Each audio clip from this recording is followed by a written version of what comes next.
আপনি বলছেন যে আপনি আপনার মেয়ের জামাই মানে আমারে যৌতুকের টাকা দিছেন, কত দিছেন? 5 লাখ। আচ্ছা, 5 লাখ টাকা আপনি আপনার মেয়ের জামাইরে দিছেন।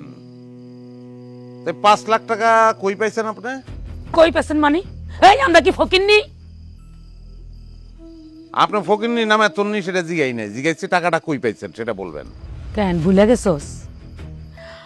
আমার জামাইয়ের পেনশনের টাকা তুইলা দিছি, তখন মিনার বাপ বাচ্চা ছিল। তা ভালো পেনশনের টাকা তুইলা দিছেন মানে কোত্থেকে তুলছেন? নিশ্চয়ই ব্যাংক থেকে তুলছেন। হ্যাঁ, স্যার, টাকা যেহেতু ব্যাংক থেকে তুলছে, তাহলে তারিখ অনুযায়ী ব্যাংকে খোঁজ খবর নিলে তো এটার প্রমাণ পাওয়া যাবে যে ব্যাংক থেকে তুলছে কি তোলে নাই। আপনার আর একটা অভিযোগ ছিল যে আমি আপনার মেয়েরে পিটাইছি। তা আপনার মেয়েরে আমি কতদিন পিটাইছি? আমি কি গণ্য রাখছি? প্রত্যেকদিন পিটাইছস। প্রত্যেক দিনই পিটাইছি। আপনি নিজের চোখে কয়বার দেখছেন? কমপক্ষে 8-10 বার নিজের চোখে দেখছি। 8-10 বার দেখছেন। তো শেষ যেদিন পিটাইছি মানে যেদিন আপনার মেয়ে চলে গেছে সেদিন তার আমি কি দিয়ে পিটাইছি? কি দিয়ে পিটাইছি মানে? ওই যে লাঠি দিয়ে পিটাইছে। লাঠি? মানে লাঠির মতো একটা কিছু, আমার না ভালো করে মনে নেই। আপনি মামলা করছেন আপনার মেয়ের আমি পিটাইছি, আপনার মামলার বিষয়ই এইটা, অথচ কি দিয়ে পিটাইছি সেটাই আপনার মনে নাই। এত বড় গুরুত্বপূর্ণ বিষয় আপনি ভুলে গেলেন। না না না, মনে পড়ছে মনে পড়ছে। হাতুড়ি দিয়ে পিটাইছো। আর এটা তো হলো বড় কথা না। কি দিয়ে পিটাইছো, হাতুড়ি দিয়া না বাঁশ দিয়া, এইটা হলো বড় কথা না, আসল কথা না। আসল কথা হইলো তুই আমার মাইয়ারে পিটাইছস। তা হাতুড়ি দিয়ে পিটাইছি আমি, ঠিক আছে। তা হাতুড়ি দিয়ে যদি আপনার মায়ের আমি পিটাই, আপনার মায়ের যে শরীর তাতে তো তার আহত হওয়ার কথা, জখম হওয়ার কথা। কোথায় কোথায় জখম হয়েছে? কি জানি, আমি দেখিনি, ভালো করে দেখিনি, মনে নেই। আপনি দেখেনই নাই, মামলা করছেন আপনি। আচ্ছা যাই হোক, হাতুড়ি দিয়ে পিটাইলে তার আহত হওয়ার কথা, হ্যাঁ। তারা হাসপাতালে নেওয়ার কথা। হাসপাতালে কি নিয়েছিলেন? না হাসপাতালে নেন নাই? না, মামলা কোন সময় করছেন? ওই যে বাড়ি থেকে যাই পরের দিন থানায় যাই মামলা করছি। স্যার, আমার স্ত্রীর আম্মারে আমার আর কিছু জিজ্ঞাসাবাদ করার নাই, আপনি তারে বসতে বলতে পারেন। আর আমি আমার স্ত্রীর সঙ্গে কিছু কথা বলতে চাই, মানে কিছু জিজ্ঞাসা করতে চাই, যদি তার একটু ডাক দেন। আচ্ছা ঠিক আছে, আপনি বসতে পারেন, বসেন। নুরুল আমিন, স্যার। মিনু ম্যাডামকে নিয়ে আসো। ঠিক আছে।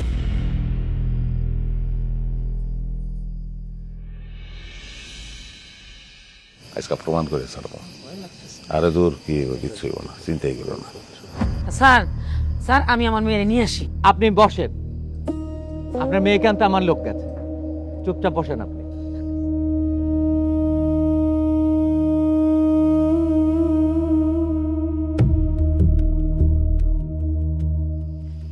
আসসালামু আলাইকুম। ওয়ালাইকুম সালাম। আপনার মার অভিযোগ, আপনারও অভিযোগ যে আপনার মা যৌতুক হিসেবে আমার টাকা দিছিল। কোথায় পেয়েছিল টাকা? আমার মা তো টাকা দেয় নাই, টাকা দিছিল আমার বাপে। জমি বিক্রি করে টাকা দিছে, বুঝলা গেছস? আরে ও কিচ্ছু জানে না, জানে না। টাকা তো আমি ওর আব্বা মিল্লা পেনশনের টাকা দিছি। আপনি যদি আরেকবার কথা বলেন তাহলে কিন্তু আমি আপনাকে সালিশ থেকে বের করে দেবো। বসেন আপনি। তাহলে জমি বেচা টাকা দিছে, তো জমি কার কাছে বেচছে? জমি ওই যে আমাদের পশ্চিম দিকের জমিটা বেশ লইছে আমার চাচার কাছে। আপনার চাচার কাছে বেচছে? হ্যাঁ আপনি শিওর? হ্যাঁ।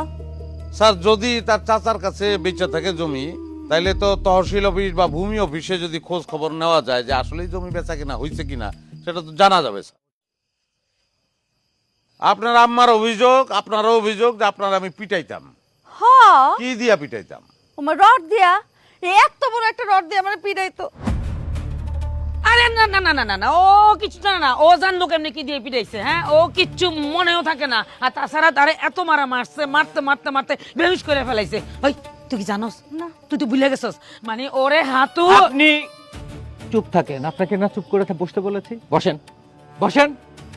স্যার, আমি তো ভুলে গেছিলাম, আমার তো রড দিয়া না হাত দিয়া পিটাইতো। তিনজন মিল্লা আমার যে মারাটা মারছে, শুধু আমার না আমার মারেও মারছে। কিল ঘুষি লাথি কি বাদ রাখছে রে? হ্যাঁ, রাইতে বেলা বাইর থেকে বাইর করে দিছে আমারে। স্যার, কথাগুলা একটু কষ্ট করে মনে রাখেন, আপনারা সবাই মনে রাখেন। তো শেষ যেদিন আপনারা আমি মারছি, হাত দিয়া। হ্যাঁ তা মারার পরে আপনারা যে বাইরে গেছেন, ডাক্তারের কাছে গেছিলেন? হ্যাঁ গেছি না, ডাক্তার ওষুধ ছাড়া কি আমার ব্যথা কমতো নাকি? পরে ডাক্তারখানা থেকে পরের দিন মামলা করতে গেছি। স্যার, আমি মনে হয় এখন আপনার বিচার করার জন্য যথেষ্ট রসদ আপনারা দিতে পারছি। বাকি কথা স্যার আপনি বলেন। বসেন আপনি। জি স্যার। আপনি মামলা করেছেন, খুব ভালো কাজ করেছেন। মামলা আপনি করতেই পারেন, কিন্তু আপনারা মা মেয়ে মিলে এতক্ষণ যত কথা বলেছেন, কোনো কথা মামলার অভিযোগপত্রে লেখা নেই। জি। অভিযোগপত্রে কি লেখা ওটা তো আমি কইতে পারুম না। এটা কি ধরনের কথা বলছেন আপনি? আপনি বাদী হয়ে মামলা করেছেন, অথচ আপনি বলতে পারবেন না যে অভিযোগপত্রে কি লেখা ছিল? অভিযোগপত্র তো আমি লিখি নাই, তাহলে কে লিখেছিল? থানার মধ্যে একটা লোক, কিন্তু মনে হয় না সে পুলিশ। ইন্টারেস্টিং। এই লোকের সাথে আপনাদের পরিচয় হলো কি করে? মানে আমি বলতে চাচ্ছি যে থানায় আপনাদেরকে কে নিয়ে গিয়েছিল? আপনি বসেন, আপনি একটাও মিথ্যা কথা বলার চেষ্টা করবেন না। মিথ্যা কথা বললে আমি কিন্তু আপনাদের দুইজনকে অ্যারেস্ট করতে বাধ্য হব। আম্মা তুমি কও। আমি কমু কেন? আমি কি মামলা করছি নাকি? মামলা করছিস তুই? আমি কি জানি? আমি কিছু জানি না। আম্মা আমি তো তোমার কথায় মামলা করতে রাজি হয়েছিলাম।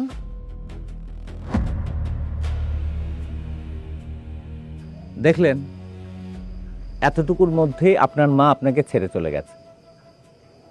এখন আপনি বলেন, কার কুপরামর্শে আপনি মামলাটা করেছেন? মেম্বার সাহেব, এইখানে কথা কিন্তু যুক্তি নাই। কথার যথেষ্ট যুক্তি আছে, আপনি চুপচাপ বসেন এখানে। ওনার পরামর্শে আমি পরের দিন মামলাটা করছিলাম। এত বড় সাহস, ভোর গায়ে হাত!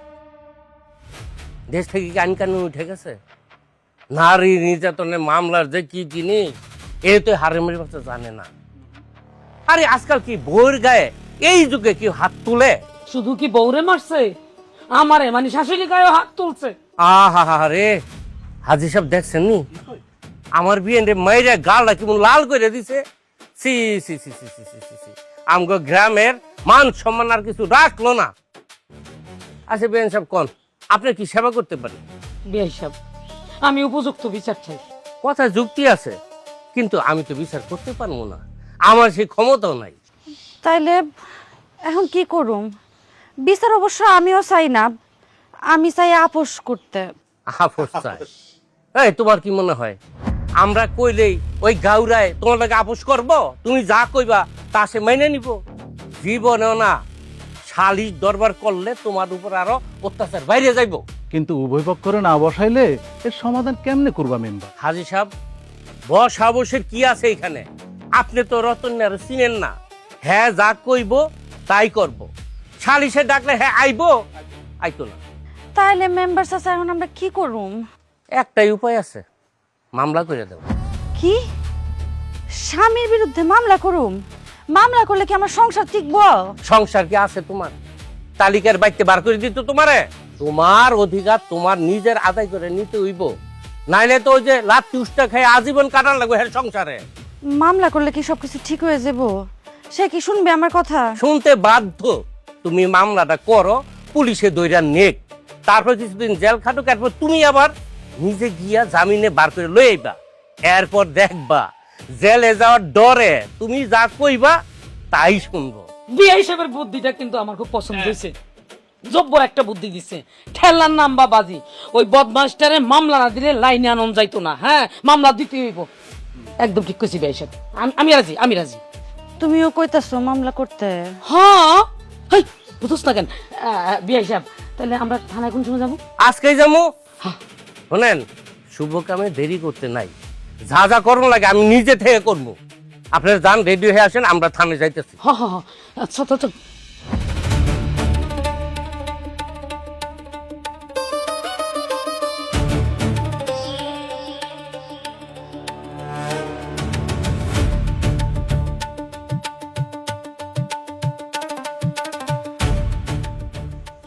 এইটা তুমি কি করলা মেম্বার? ফকিন্নির পোলা 2 দিন ধরে পয়সার মুখ দেখছে। ওই যে কথা আছে না, মুরব্বীরা কয় কাউকে ধ্বংস করতে হইলে দ্বিতীয় বিয়া করে দাও, আর না হয় মামলা দিয়ে দাও। ছি মেম্বার সাহেব, আপনি এত জঘন্য একটা মানুষ। এই মিটিং শেষে আপনি আমার সঙ্গে থানায় যাবেন। আর আপনি মা নামের কলঙ্ক। ম্যাডাম, প্রত্যেকটা দাম্পত্য কলহের পেছনেই একটা তৃতীয় ব্যক্তির হাত থাকে। সেটা নিজেদেরও হতে পারে, বাইরেরও হতে পারে। কখনো দাম্পত্য সম্পর্কের মধ্যে তৃতীয় পক্ষকে হস্তক্ষেপের সুযোগই দেবেন না, তাহলে কিন্তু সংসার শেষ। রতন মোল্লা অনেক ভালো মানুষ। রতন মোল্লাকে আপনার চোখের সামনে ভিসিয়ে তুলেছে আপনার মা। রতন মোল্লা তার স্ত্রী, তার মা, তার বোনকে নিয়ে খুব ভালো আছে। এইটা এই মেম্বারের মতো শয়তান লোকজনদের ভালো লাগছিল না। এটা রতন মোল্লা ঠিকই বুঝতে পেরেছিল। আজকে আমরা যে এই মিটিং এ বসেছি, এটা বলতে পারেন কিছুটা পূর্ব পরিকল্পিত। আমি যখন আপনার বাসায় রতন মোল্লাকে আসামি হিসেবে ধরার জন্য আসি, তখন সেই আমার বাইকে এসেছে, সেই আমাকে এই বাসায় নিয়ে এসেছে। আসার সময় সে আমাকে রাস্তার মাঝখানে থামিয়ে একটা রিকোয়েস্ট করেছিল। স্যার আপনার দুটো পায়ে ধরি, আমার সংসারটা ভাঙেন না স্যার। এই আপনি কি করছেন? ওঠেন তো, ওঠেন। আমি তো কিছুই বুঝতে পারছি না, আমি কিভাবে আপনার সংসার ভাঙবো? স্যার আপনার দেখেই মনে হয়েছে এই কাজ আপনি করতে পারবেন না স্যার। আপনি একটা ভালো মানুষ। একটা কথা কই স্যার, বলেন। আইনের কাজ কি সমস্যা বাড়ানো না সমস্যার সমাধান করা? অবশ্যই সমস্যার সমাধান করা। তাহলে স্যার আপনিও নিশ্চয়ই চান সমাধান করতে। অবশ্যই চাই। তাহলে স্যার এখন আপনি যদি আসামি ধরেই জেলে বইরা দেন, তাহলে কিন্তু সমাধান হইব না। একটা সুখের সংসার ভেঙে যাবো মাঝখান থেকে। আমি আপনার কথা কিছুই বুঝতে পারছি না, আমাকে কি একটু পরিষ্কার করে বলবেন? জি স্যার, আমার বউটা স্যার ভালো, একটা সহজ সরল মেয়ে স্যার। সে নিজের বুদ্ধিতে মামলা করে নাই স্যার, আমার শাশুড়ির বুদ্ধিতে করছে স্যার। আমি আমার বউটা ফেরত চাই, আমি শাশুড়ি মুক্ত বউ চাই স্যার। তার মানে আপনি রতন মোল্লা স্যার। দেখেন স্যার, কিন্তু আমি অপরাধী না স্যার। আমি যদি অপরাধী হইতাম, তাহলে আপনার সঙ্গে প্রথম যখন দেখা হয়েছে এই বাইকে উঠানোর আগে কোনো না কোনো সুতা দিয়ে আপনাদের অন্যদিকে আমি পাঠাই দিতে পারতাম, আমি পলাই দিতে পারতাম। আমি কিন্তু সেটা করি নাই স্যার। আমার মনে হয়েছে যে এই সমস্যাটার সমাধান আপনার মাধ্যমে আমি করতে পারবো স্যার। জি স্যার। স্যার আমার বউটা খুব ভালো, আমার একটা সুখের সংসার স্যার। সমস্যা আমার শাশুড়ি একটা পয়জনের ডিব্বা স্যার। আপনি তো আমাকে আসলেই মুশকিলে ফেলে দিলেন। স্যার একটু দয়া করেন স্যার, আমি অপরাধী না স্যার। বিনা অপরাধে আমার জেলে ঢুকেন না স্যার। আমার একটা সুখের সংসার, আমার মা আছে, বোন আছে, আর আমার এই বউটা। স্যার আমার যদি জেলে ঢুকায় ভালান, তাহলে আমাদের সংসারটা তছনছ হয়ে যাবো স্যার। আপনি একটু দয়া করেন স্যার। দাঁড়ান, আপনি আসলেই আমাকে বিপদে ফেলেছেন। আসামি পেয়েও ধরছি না, এটা আইন কাভার করে? কিসের ভিত্তিতে? স্যার আমি একটু বলি, আমার একটা বুদ্ধি আছে স্যার। আমি পালাবো না স্যার, আপনারা বলি আমি পালাবো না। আমার একটা বুদ্ধি আছে, সেই বুদ্ধিটা কাজে লাগাইতে চাই। আচ্ছা, আমি আপনার বুদ্ধির উপরে যদি আস্থা করি, তাহলে কিন্তু কথা দিতে হবে আপনি এমন কোনো কাজ করবেন না যেটার প্রেক্ষিতে আমার নিজের চাকরিটা চলে যায়। না স্যার, এরকম কাজ আমি করবো না স্যার। আমি পলাবো না, সত্যি কথা বলতেছি স্যার। আপনি আমার বিশ্বাস করেন। আমি খালি একটু নাটক করবো স্যার, নাটকটা আমাকে করতে দেন। চলেন স্যার।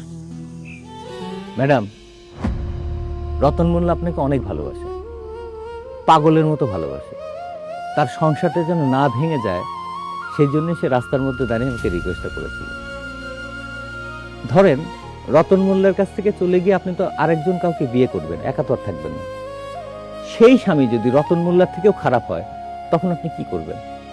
আর তাছাড়া তালাক প্রাপ্ত নারীদের আমাদের সমাজ খুব একটা ভালো চোখে দেখে না।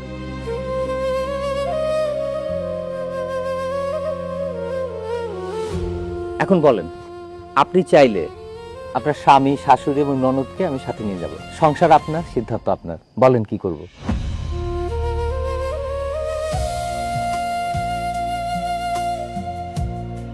আসসালামু আলাইকুম। ওয়ালাইকুম সালাম। কি বিষয়? আচ্ছা, ফার্মেসি বন্ধ, আমার তো ওষুধ লাগতো। এই সময় ভাত খাইতে এই ফার্মেসি বন্ধ থাকে, জানোস না তুই? এই চিনি না দেওয়ার আগে তুমি কাপটা নিয়ে গেলাগা দেখি। ভাবি আসসালামু আলাইকুম, কেমন আছেন ভাবি? ভাবি এবার আমি রতন চাচা, রতন চাচার বউ তোমার ভাবি, কেমনে কি? চাচা ভুল হয়ে গেছে চাচা। ভুল এটা কোন ধরনের ভুল? ভুলের ব্যাখ্যা দে, কেন ভুল হইলো? আসলে চাচা হয়েছে কি, ওনারে চাচি দেখতে বিবেকে বাদে ওনার যে বয়স আর যে চেহারা মাসাল্লাহ, ওনার সাথে না আসলে চাচি ডাকটা যায় না। উনি বড় জোর কি ভাবি বা হচ্ছে কি আপু ডাকটা ঠিকঠাক আছে ওনার জন্য। না ব্যাখ্যা পছন্দ হয়েছে। তোর বাপের বিয়ে তো তুই খাইতে পারস নাই, তোর নসিবে আসছিল না, আমরা খাইছি। তোর বাপের লগে তোর মার বয়সের পার্থক্য কত? কম করিল 30 হইব। তোর মারে কি কস? আম্মা কে বয়সের পার্থক্য তো অনস। আম্মারে কি করে ডাকবি? আজকে কি আম্মারে জিজ্ঞেস যা, ওষুধ কি লাগবো? এই পেশাল পারতে পারতে তো ওষুধ ভুলে গেছি কি লাগবে। কি লেগে জানি তুই ওষুধ নিতে আইছো, সেটা আমার মনে হইতেছে না।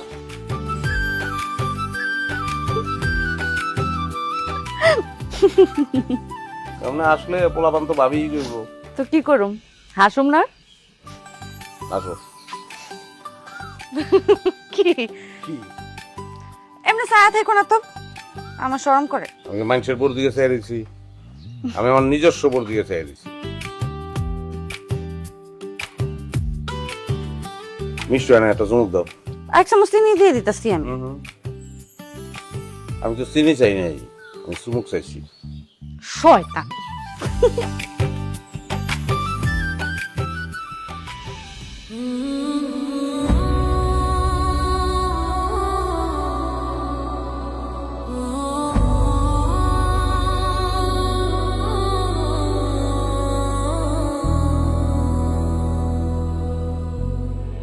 আরে এই তো আমি বাড়ির থেকে বাইরে দিতেছি, ওরে 15টা মিনিট ওয়েট করতে হবে।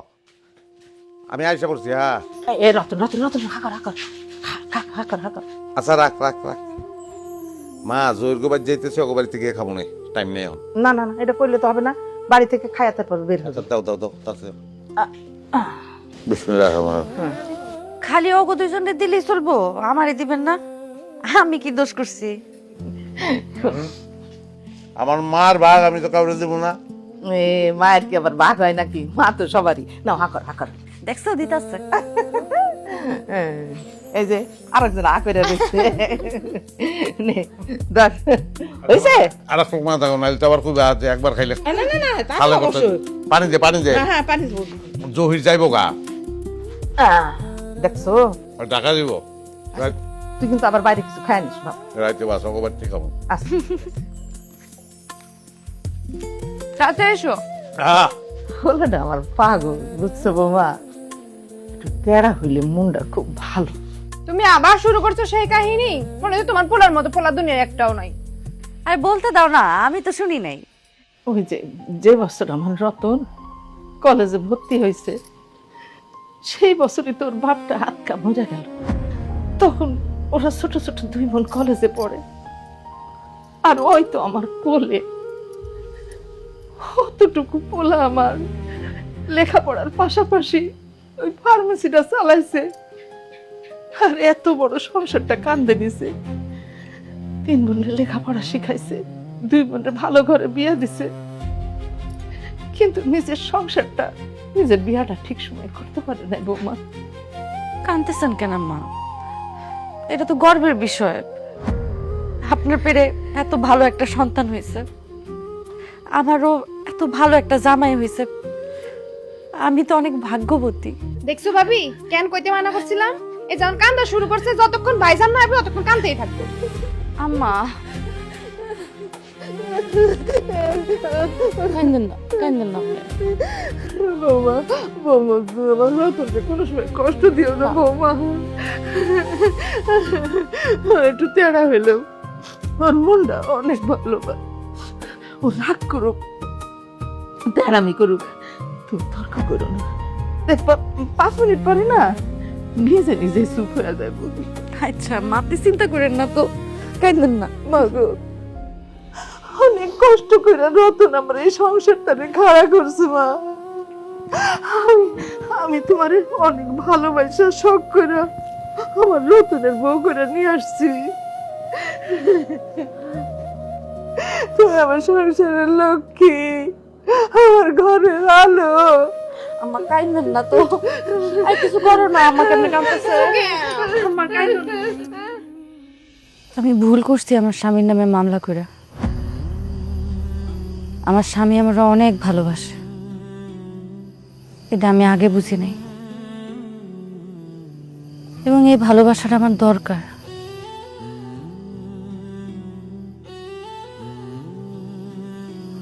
তুমি আমার মাফ করে দিও। দোষ তো তুমি করো নাই, দোষ করছে তোমার মায়। এই জন্য আমি স্যাররে বলছি যে আমি শাশুড়ি মুক্ত বলছি। দারোগা সাহেব, আপনি ইতিহাস সৃষ্টি করে দিচ্ছেন ভাই। জীবনে মেলা সালিশ টালিশ করছি, মেলা পুলিশ দারোগার লগে পরিচয় হয়েছি, কিন্তু আপনার মতো কাউরে পাই নাই। রতন মোল্লা, তুমি মেলা ভাগ্যবান, ইনার মতো মানবিক পুলিশ আছে দেখা তোমার সংসারটা বাইচা গেছে। জি স্যার, আমি যে আসলে আপনারে কিভাবে ধন্যবাদ দিব সেই ভাষাটা আমার নাই স্যার, আমি কৃতজ্ঞ আপনার কাছে। রতন মোল্লা, আজ সারাদিন আমার অনেক নতুন অভিজ্ঞতা হয়েছে। আপনি অনেক ভালো মানুষ। Thank you sir. সবাইকে নিয়ে ভালো থাকবেন। জি স্যার। তুমি কি শরীরে সত্যি সত্যি কেরোসিন দিছিল? গন্ধন, গোলাপ জলের মধ্যে নীল মিশাইছিলাম। তুমি আর বদলাইবা না।